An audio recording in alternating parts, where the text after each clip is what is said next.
السلام عليكم، مرحبا بكم معايا في فيديو جديد. نتمنى تكونوا بصحة جيدة واموركم كاملة على خير ان شاء الله. كيف شاركت معكم في عنوان الفيديو، اليوم عيد زواجي دغيا داز عام، دازو بزاف ديال الحوايج زوينين فيه وحوايج خايبين. الحمد لله على كل حال، هذه هي الحياة. واهم حاجة ماشي هي الزواج بحد ذاته، ولكن هي اننا نلقاو شريك لحياتنا اللي يكون بيناتنا احترام، بيناتنا تفاهم، وخصوصا يكون الصبر ديما حاضر.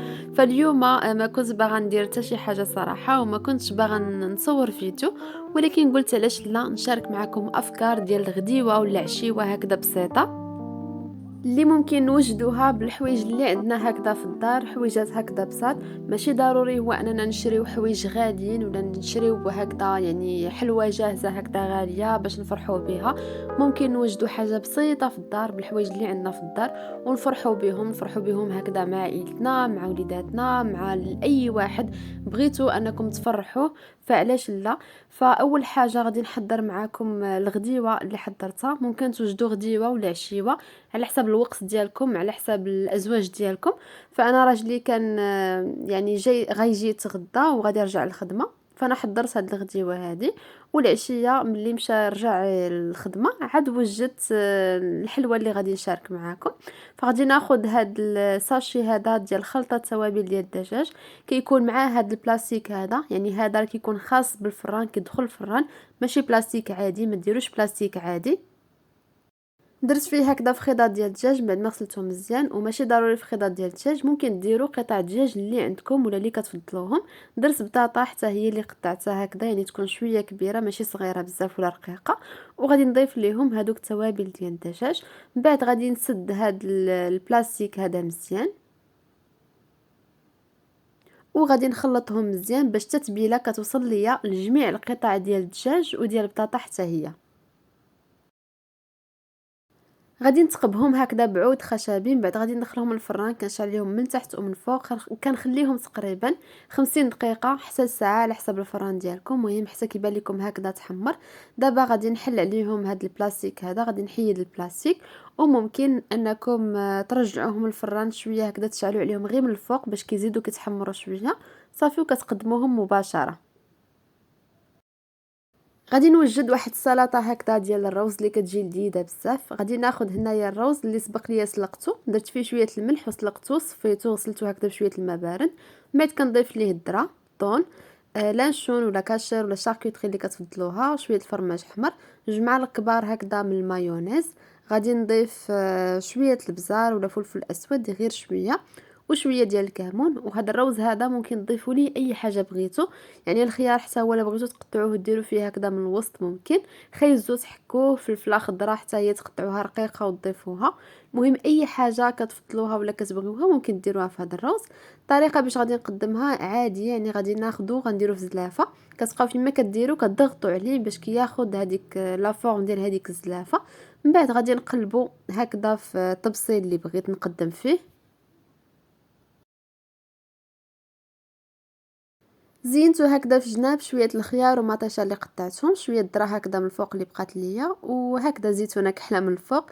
بغيت نشارك معكم حتى هذا الزيتون هذا اللي خديته من لو مارشي سوليدير، سوق تضامني اللي كاين في كازا في الوازيز، اون فاس مع لاكار ديال الوازيز. صراحه هذا الزيتون هذا زوين بزاف.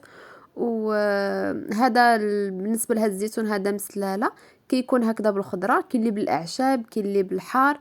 الزيتون كحل حتى هو بالاعشاب لذيذ صراحه. والزيتون هكذا يعني بلدي زوين، فحطيتهم حتى هما. ودابا ما كيبقى لي غير نقدم معكم هكذا الطبله. هذا هو السلطه ديال الروز، وهذا هو الدجاج كيجي زوين بزاف، فما ضفت ليه حتى شي حاجه، يعني التوابل كيكونوا كاملين، ما ضفت لا ملح لا زيت لا والو. كيكون هكذا صحي، طيب هكذا في الفران بلا قلي بلا حتى شي حاجه. فكنتمنى ان هاد الوجبات نال اعجابكم وتجربوها. فصافي دابا قدمت الغدا. من بعد ما تغدينا فجمعت هكذا المعانات، ومن بعد ما كان مشى رجع راجلي هكذا الخدمه، فقلت علاش لا ما نوضش نوجد هكذا شي حاجه هكذا في العشيه. واخا صراحه ما كان فيا اللي يوجد، ولكن حيدت العكس وقلت علاش لا نوض نشوف شنو عندي في الدار ونوجد بيه شي حاجه. خديت انايا كاسرول باش غادي نحضر واحد التحليه لذيذه. درت فيها نصف لتر من الحليب، 3 معالق كبار من النشا، 3 معالق كبار من السكر، وخلطتهم هكذا على المهل حتى كنحصل هكذا على كريمه ولا كتقال ليا. غنضيف ليها كيس من السكر فاني باش كتجي ملسمه هكذا بالفاني. دابا راه صافي طفيت عليها، ما كيبقى ليا غير نفرغها هكذا مباشره في الكؤوس. بالنسبه للكؤوس فانا ميلتهم بهذه الطريقه، درت هذا المول ديال الكيك هكذا كيكون هكذا طويل، فرشت ليهم هكذا لتحت بابي ابسوربون ودرت ليهم هذه الطريقه. ممكن تحطوهم غير فوق من شي زلافات، ودخلتهم هكذا الثلاجه حتى كيبردوا كيتماسكوا. بعد ما بردوا خديت هنايا نصف لتر هكذا من الماء اللي كيكون سخون ولا غليان، وغادي نضيف ليه هنايا علبه من الجيلي هكذا ديال الفراوله ولا الفريز. فانا بغيت باش نمشي في هذاك لو تيم ديال الاحمر ولا الغوز، هادشي علاش درت جيلي هكذا ديال الفراوله باش يجيني هذاك اللون احمر. غادي نحركو مزيان حتى كيذوب ليا، غادي نخليه شويه كيدفى، ما ديروش مباشره وهو سخون. المهم كتسناو عليه هكذا غير شويه.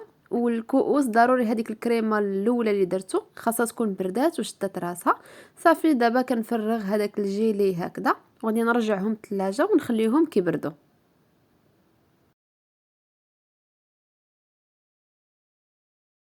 ودابا غادي نوجد معكم العجين ديال الصابلي باش غادي نحضر به نامبر كيك، ولكن انا غادي نحضرو على شكل قلب.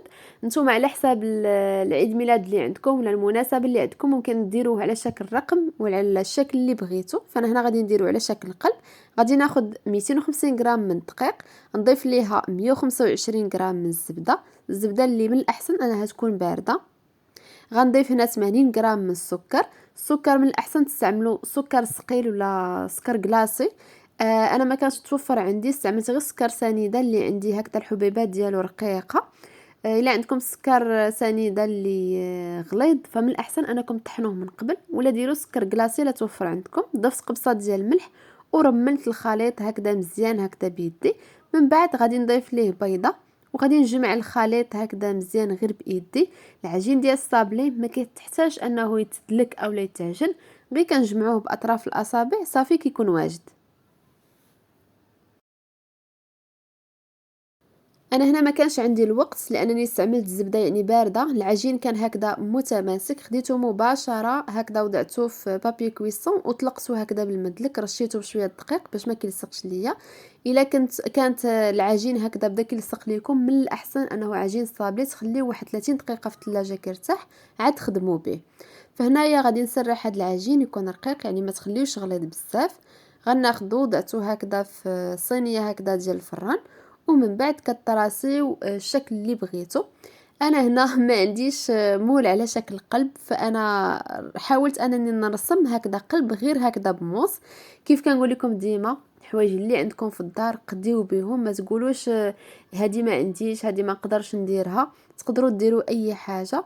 المهم هو انكم يعني تحاولوا ديروا. الا عندكم مول على شكل قلب ممكن انكم تراسيو به، ما عندكمش فحاولوا انكم ترسموا قلب هكذا بحالي واخا ما كنعرفش نرسم. فالمهم رسمت هكذا قليب بهذا الشكل. وإلا بغيتو ديروها على شكل رقم هكذا للعيد ميلاد ديال وليداتكم ممكن انكم تامبريميو هكذا يعني شي رقم هكذا من جوجل، امبريميو وقطعوا هذاك الرقم وبيه باش تراسيو باش تقطعوا العجين ديال الصابلي. دخلته الفران كيطيب. ودابا غادي ناخذ هنايا نصف لتر من الحليب. غادي نوجد واحد الكريم باتيسير، نصف لتر من الحليب، 3 معالق كبار من بودره الكريم باتيسير، 3 معالق كبار من السكر. نحركهم نديرهم هكذا فوق من البوطه، نبقى كنحرك على المهل حتى كنحصلوا على كريمه هكذا ثقيله يعني كريم ديال باتيسير. دابا كتكون عندي واجده، غادي ناخذها. وبما انه انا بغيت نوجد هاد لا كريم هادي يكون اللون ديالها غوز، غادي نضيف ليها النكهه ديال الفراوله. هاد النكهه راه كتكون متوفره عند المحلات الخاصه بلوازم الحلويات، كدير غير 5 دراهم. غنزيد نضيف منها.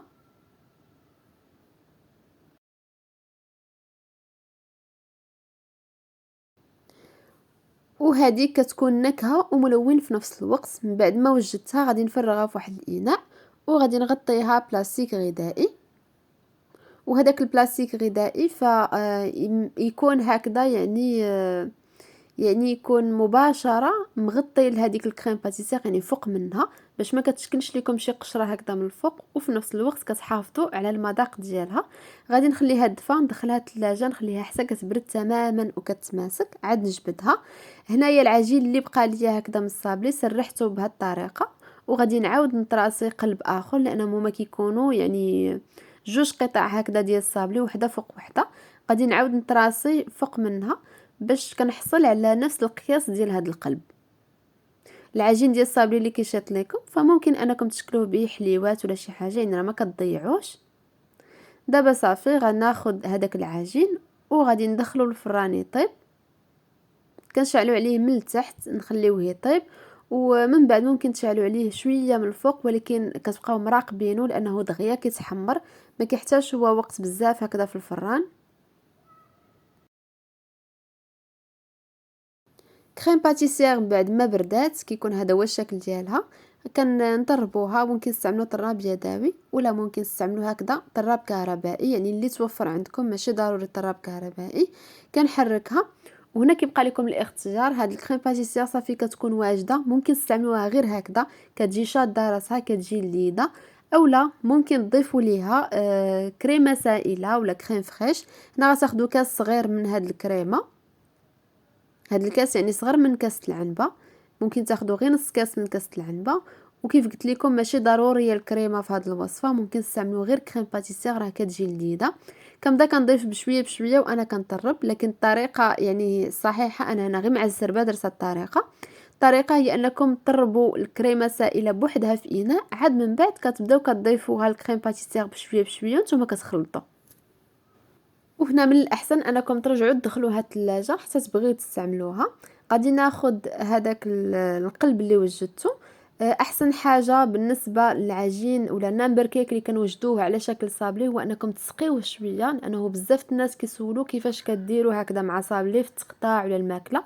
ما كيكونش بحال الجينواز، يعني كيكون قاصح شويه، خصوصا الا حضرتوه في نفس النهار.